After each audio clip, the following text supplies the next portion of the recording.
একটি বিহার থেকে আসা, এটা এই সঞ্জয় রায় যেটা এই খুন এবং ধর্ষণ করেছে, সিবিআই এখনো পর্যন্ত অনলি অ্যারেস্টেড। এর বাপ বিহার থেকে ট্যাক্সি চালাতো, ঠিক আছে। এর শাশুড়ির নাম হচ্ছে দুর্গা রাম, কলার কাঁদি নিয়ে ঘোরে, ছাটফাট এইসব করে, মানে একদম লালিপপ লাগেলু টাইপ, একদম কি বলবো, একদম নর্দমার মাল, ঠিক আছে। পশ্চিমবঙ্গে এগুলো বাঙালি নারীকে খুন এবং ধর্ষণ করেছে, মানে 5 মিটার ডিস্টেন্সে থাকা উচিত না এই ধরনের জিনিসগুলোর। তো মাননীয় মুখ্যমন্ত্রী মমতা বন্দ্যোপাধ্যায় তার দল থেকে এইসব বহিরাগত ক্রিমিনাল মুক্ত দল বানাচ্ছেন না কেন? যখন বলবো যে একটি দ্বিতীয় অপরাধ সংগঠিত হলো, যে ভাঙচুর যেটা হলো, পুরো ব্যারিকেড ভেঙে ঢুকে গেল, পুলিশের ব্যারিকেড ভেঙে 14,000 চার্জ করে ঢুকে গেল, সেটা আমরা ঠিক বুঝতে পারিনি যে এতটা এই হবে। এটা তো ফেলিওর। বুঝতে পারোনি মানে কি? বুঝতে পারো তো, তোমাকে বোঝার জন্য রাখা হয়েছে। যারা বুঝতে পারে এই জন্যই তো তুমি সিপি। এটা যদি না বুঝতে পারলেও কাজটা করা যায়, তাহলে আমাকে, তোমাকে, সকল কিছু কাউকে করে দাও, তাই না? আমরা তো এই সিপির শুধু পদত্যাগ না, সাসপেনশন দাবি করছি।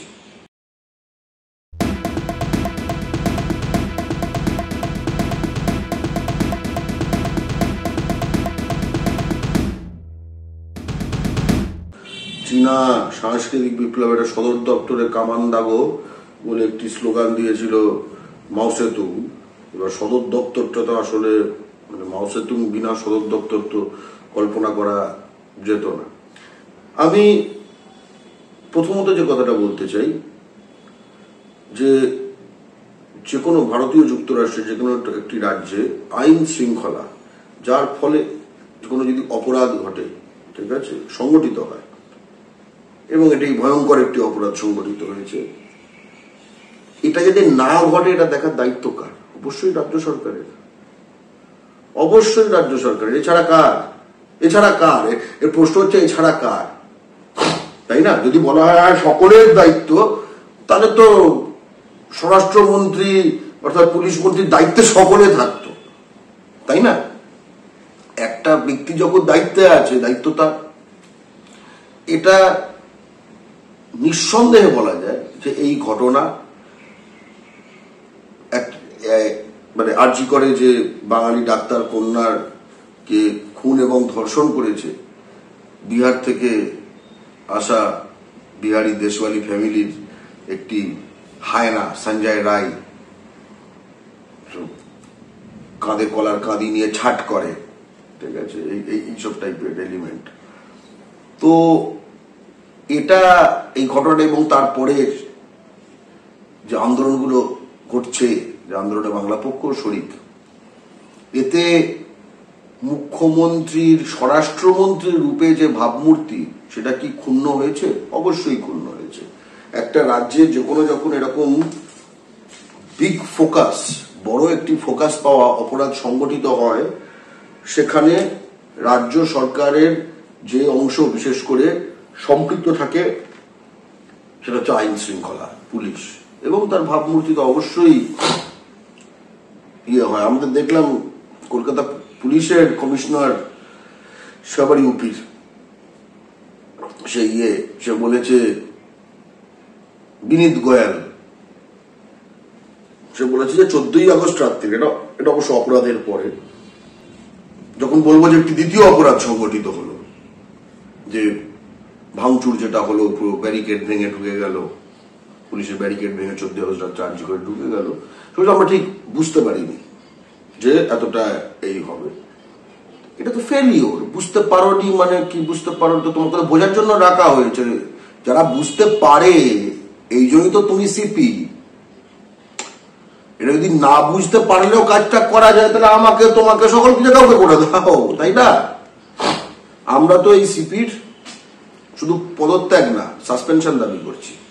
বাংলা পক্ষ প্রকাশ্যে দাবি করেছে, একাধিক প্রকাশ্য ফোরামে আমাদের মিছিলগুলিতে আমরা পরপর দাবি রাখছি। এটাই মমতা বন্দ্যোপাধ্যায় মুখ্যমন্ত্রী একজন, মমতা বন্দ্যোপাধ্যায় আবার নেত্রী একজন, ঠিক আছে, দুটো দ্বৈত সত্তা তো থাকে। প্রথম আমি যেটা দেখলাম, এক হচ্ছে যে মুখ্যমন্ত্রী মমতা বন্দ্যোপাধ্যায়ের বিরুদ্ধে মুখ্যমন্ত্রী মমতা বন্দ্যোপাধ্যায় হাঁটছে, বা স্বরাষ্ট্রমন্ত্রী মমতা বন্দ্যোপাধ্যায়ের বিরুদ্ধে তার যে ফোর্সের অপদার্থতা বা গাফিলতি, ঠিক আছে, তার বিরুদ্ধে হাঁটছে, এটা একটা পিকচার। আরেকটা পিকচার হচ্ছে সে যদি পুরোটাই এটা ডিফেন্সিভে থাকে, সেটা পলিটিক্যাল নেত্রী মমতা বন্দ্যোপাধ্যায়, সেই জিনিসটা পুশব্যাক করবে কিভাবে, ঠিক আছে। পুশব্যাক করার তার কয়েকটা পথ ছিল, সেগুলো কিন্তু মানে কিছু না করার থেকে এগুলো করা ভালো, এই অর্থে বেটার বলতে পারো, ঠিক আছে। যেরকম নাম্বার 1, যে সিবিআই কে যেহেতু কেসটা দেওয়া হয়েছে, এখন উত্তর দেবার দায়িত্ব কিন্তু সিবিআই এর এই তদন্তকে কেন্দ্র করে। ফলে যতদিন এই কেসটা কলকাতা পুলিশের হাতে ছিল, বাংলা পক্ষ অন্য সকলের মতোই কলকাতা পুলিশের থেকে উত্তর চেয়েছে, যে পরস্পরের আমরা আসলে বললাম যে কমিশনার পুলিশের আমরা যে দাবি করেছি বাংলা পক্ষের তরফ থেকে পদত্যাগ এবং সাসপেনশন, সেটা হচ্ছে ওই ফেজটা। তারপর থেকে সিবিআই চলে গেছে, এখন আমরা সিবিআই থেকে উত্তর দাবি করছি। মমতা বন্দ্যোপাধ্যায় এটা সাধারণ নারী সুরক্ষা, জেনারেলাইজড নারী সুরক্ষা, এই বিষয়ের দিকে নিয়ে যাচ্ছেন, এবং একই সঙ্গে যে সিগন্যালিংটা করছেন সেটা হচ্ছে যে বাংলার জনগণের যে অনেক ক্ষোভ, অনেক রাগ, সেটা তিনিও তার শরিক, অর্থাৎ সে একটা পাষাণ একটা, এইটা নয়, এটা একটা সেই পলিটিক্যাল প্রজেকশন যে আমিও তোমাদেরই লোক, ঠিক আছে, যেটা তার একটা বড় ইউএসপি ছিল। আমি একজন বাঙালি হিসেবে এবং বাংলা পক্ষের সাধারণ সম্পাদক হিসেবে মুখ্যমন্ত্রী মমতা বন্দ্যোপাধ্যায়কে বলতে চাই, বৃক্ষের নাম কি? ফলে পরিচয়, তাই না? আরজি করে একটি বাঙালি ডাক্তার কন্যাকে ধর্ষণ করে খুন করলো একটি বিহার থেকে আসা, এটা এই সঞ্জয় রায় যেটা এই খুন এবং ধর্ষণ করেছে, সিবিআই এখনো পর্যন্ত অনলি অ্যারেস্টেড, এর বাপ বিহার থেকে ট্যাক্সি চালাতো, ঠিক আছে।